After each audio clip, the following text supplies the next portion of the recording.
No século IV a.C., o filósofo Aristóteles escreveu a Poética, que é um livro no qual ele descreve como funciona a tragédia grega. Os elementos identificados por Aristóteles, a estrutura narrativa da tragédia, os elementos essenciais, foram utilizados tanto pelos poetas trágicos gregos, como Sófocles, Ésquilo, Eurípides, quanto por outros tragediógrafos, como por exemplo o próprio Shakespeare, muitos séculos depois. Nesse momento você tem codificado os elementos narrativos dessa estrutura clássica do teatro grego. E uma das características próprias do estilo é a falha trágica, que é aquele fator do personagem, aquele traço característico do personagem que deflagra a tragédia, que leva o personagem à sua ruína. Uma das principais falhas trágicas se chama hybris, que seria traduzido como desmedida, como uma arrogância desproporcional. O personagem ele acha que ele é acima de todos os demais, ele pensa que ele é invencível, ele pensa que ele pode fazer o que ele quiser, e ao fazer isso, ao desestabilizar a ordem natural das coisas, ele pode levar a sociedade, ele pode levar tudo ao caos. Ele desafia a sociedade, ele desafia os outros homens e ele desafia os deuses. O que acontece? A ordem se instaura e destrói o personagem, e destrói esse herói trágico. Então, essa falha trágica do personagem é o que leva esse personagem à ruína depois.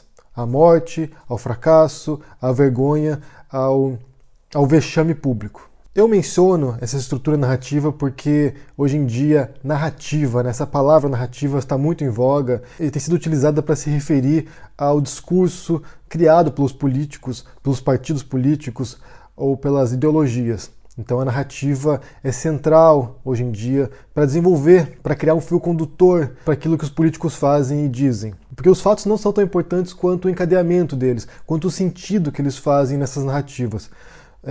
Não basta apenas você ver o evento, o fenômeno e descrevê-lo. Você tem que tentar relacioná-lo num panorama maior. Você tem que tentar encontrar uma história por detrás daquilo, algo que faça aquilo se vincular com outros eventos, com outros fenômenos, com outros fatos e ter algum sentido. Ter algum propósito. Nem todos os fatos têm um propósito, mas é como nossa mente funciona. A nossa mente constrói narrativas. Tudo tem que ter um propósito, um motivo e levar para algum lugar, e ter algum desfecho, ter alguma conclusão. A nossa mente funciona formando essas histórias, formando essas narrativas e tentando encontrar sentido para as coisas. E essas narrativas são o que justificam a onda antipetista, criando toda uma paranoia, um temor generalizado que envolve essa captura do poder pelo PT, e o que eles podem fazer quando estiverem com o poder absoluto nas mãos. E por outro lado, são essas narrativas também que defendem que o Lula foi um preso político, condenado injustamente, e que tudo que se desenrolou nesses últimos anos foi um golpe contra a democracia, contra o sistema democrático, contra o maior presidente da história do Brasil. Então você tem duas narrativas conflitantes, e é o que a gente tem visto agora. Esse é o embate que a gente tem visto. Essas eleições se tratam justamente desse conflito entre duas narrativas. Uma narrativa de controle pelo poder absoluto, de levar o Brasil para uma Venezuela, por exemplo, e por outro lado você tem uma narrativa de um maior presidente da história brasileira que está encarcerado injustamente e de um governo que foi deposto através de um golpe. São duas narrativas. O que a gente vai falar hoje sobre a narrativa do PT. O PT, a história do PT, tem toda a estrutura de uma tragédia clássica grega. Era um partido que se propunha como resistência, como oposição, como defensores de valores morais contra os partidos tradicionais, se propunha como alternativa para o modelo corrompido durante os anos 90 e começo dos anos 2000. O grande esforço do PT foi de criar uma imagem de que não era contra a classe média, de que não destruiria o patrimônio das pessoas, que não faria uma revolução socialista aos moldes cubanos, por exemplo. Foi de sanear a imagem do Lula. E aqui a gente tem que entender que o percurso do Lula é um pouco diferente da tragédia do PT, porque o Lula ele transcende o PT, ele é maior do que o PT. A imagem dele consegue ainda, apesar de tudo, estar um pouco desvinculada do que o PT fez. E uma vez que eles conseguiram criar essa imagem do Lula como alguém que vai defender os direitos da classe média também, foi quando ele se elegeu. E aí começa a tragédia de fato do PT. É nesse momento em que a desmedida, o hybris, toma conta do partido e eles pensam que eles podem fazer o que eles quiserem, que eles podem violar a ordem cósmica e fazerem o que bem entenderem lá dentro. Só que tem duas coisas, esses são dois fatos que vocês podem não gostar de ouvir, mas que são fatos. O brasileiro não tem memória. E a gente sabe disso, isso é um senso comum. Repetir isso aqui é como falar que a água é molhada. O brasileiro não tem memória. E justamente por isso que a história pode ser constantemente reescrita. O pessoal do Brasil Paralelo, por exemplo, pode vir aqui e reescrever a história e as pessoas vão aceitar aquilo como se fosse verdade porque elas não se lembram da história, elas não conhecem a história. Isso mesmo pessoas que viveram a história não se lembram das coisas com clareza. A não ser que você estivesse envolvido de fato com questões políticas, se preocupando com esse tipo de assunto, se você era uma pessoa normal e que vivia sua vida e não se preocupava com esses assuntos, você não se lembra dos fatores históricos e sociais e políticos envolvidos. Você podia estar lá vivo, anos 80, anos 90, votando até, e não se lembrar das coisas. Então o brasileiro não se lembra do passado, não se lembra da história, então ele não tem os critérios para julgar se a narrativa sendo construída agora, sobre o passado também, tem algum tipo de validade ou não. E o segundo fato é que o brasileiro não se importa com roubalheira, o brasileiro não se importa com corrupção, ele realmente não se importa. As pessoas podem dizer agora que estão votando contra o PT por causa da corrupção, mas isso não é verdade. As pessoas não se importam com corrupção, porque a corrupção é um tipo de crime que ocorre longe dos olhos das pessoas e envolve dinheiro, envolve troca de influências, envolve tipo de exploração que não afeta diretamente a gente, ou que pensamos que não nos afeta diretamente. O brasileiro não só se importa com a corrupção, que no ano passado havia quase 300 parlamentares sendo investigados por corrupção no Brasil. Provavelmente você já votou em alguém que está envolvido em corrupção ou que já foi acusado de corrupção anteriormente.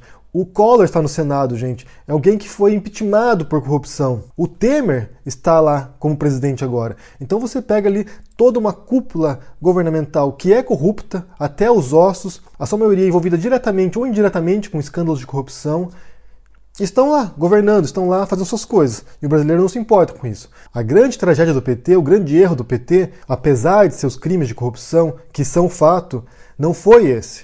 Foi a reeleição de 2014. Quando a Dilma se reelegeu em 2014 com um pequeno percentual de votos contra o Aécio Neves, primeiro foi contestada a legitimidade da eleição. Foi contestada se ela realmente tinha ganhado ou não. Se o PT não havia usado a máquina administrativa para poder levá-la à vitória.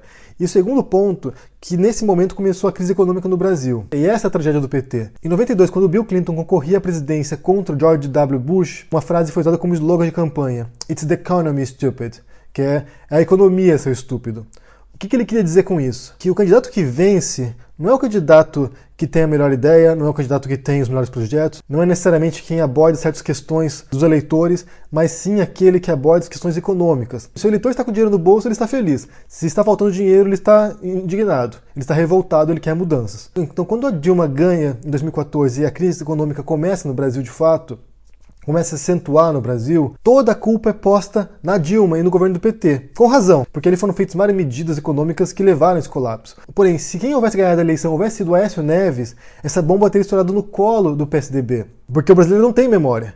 Então, se houvesse ganhado o PSDB, a culpa da desgraça do Brasil agora, nesse momento, não seria do PT. As pessoas não se lembrariam do PT, não se lembrariam do escândalo de corrupção do PT. Elas se lembrariam do PSDB. Elas se lembrariam do Aécio Neves. Como a Dilma se reelegeu, então a bomba estourou no colo dela e tudo se tornou culpa do PT agora. Toda a catástrofe econômica no Brasil, o desemprego, a violência, tudo virou culpa do PT. Essa é a mesma lógica por detrás do Trump agora.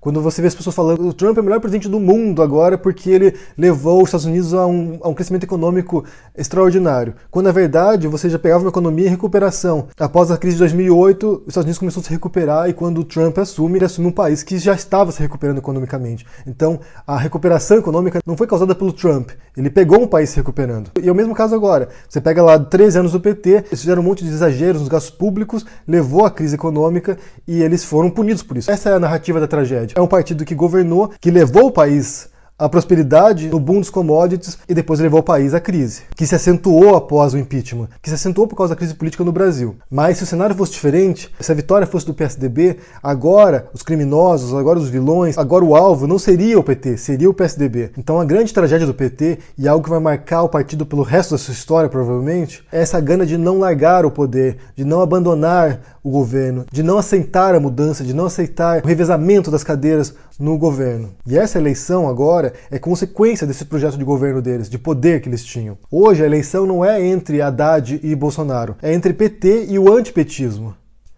Se você tivesse um papagaio repetindo aqui as frases do Bolsonaro, esse papagaio teria 20% dos votos, porque o Bolsonaro soube aproveitar esse antipetismo, ele está surfando nessa onda. Ele aproveitou essa retórica de pôr toda a culpa do mundo, dos problemas no PT, canalizou essa indignação, canalizou essa raiva, canalizou essa indignação por causa da crise, que esse é o motivo da indignação, o motivo não é o escândalo de corrupção, o motivo é a crise. Ele canalizou esse ódio ao PT e é por isso que ele vai ganhar as eleições. Ele não vai ganhar porque ele tem projetos bons, ele não vai ganhar porque ele é articulado, ele não vai ganhar porque ele é uma pessoa carismática, ele vai ganhar porque as pessoas odeiam o PT. A vitória nessa eleição vai ser do antipetismo, não do Bolsonaro. Se em vez do Bolsonaro você tivesse um saco de merda concorrendo com o PT, o saco de merda teria 20% de votos, gente. Mas basicamente a escolha que a gente tem diante de nós agora é entre um mal conhecido, que é o PT, e a gente sabe que é um mal conhecido, a gente sabe o que eles podem fazer, a gente conhece o projeto deles, a gente sabe dos escândalos de corrupção, a gente sabe o que eles fizeram, e um mal desconhecido, que a gente não sabe o que pode fazer, e que pode ser muito pior do que o PT. E nesse momento o que acontece também é o efeito manada. Como tem muita gente repetindo o discurso pró-Bolsonaro, você vê mais pessoas repetindo esse discurso e é gradual. Porque as eleições, o processo eleitoral não é racional, ou não é totalmente racional. Na verdade, a boa parte é emocional, eu acho.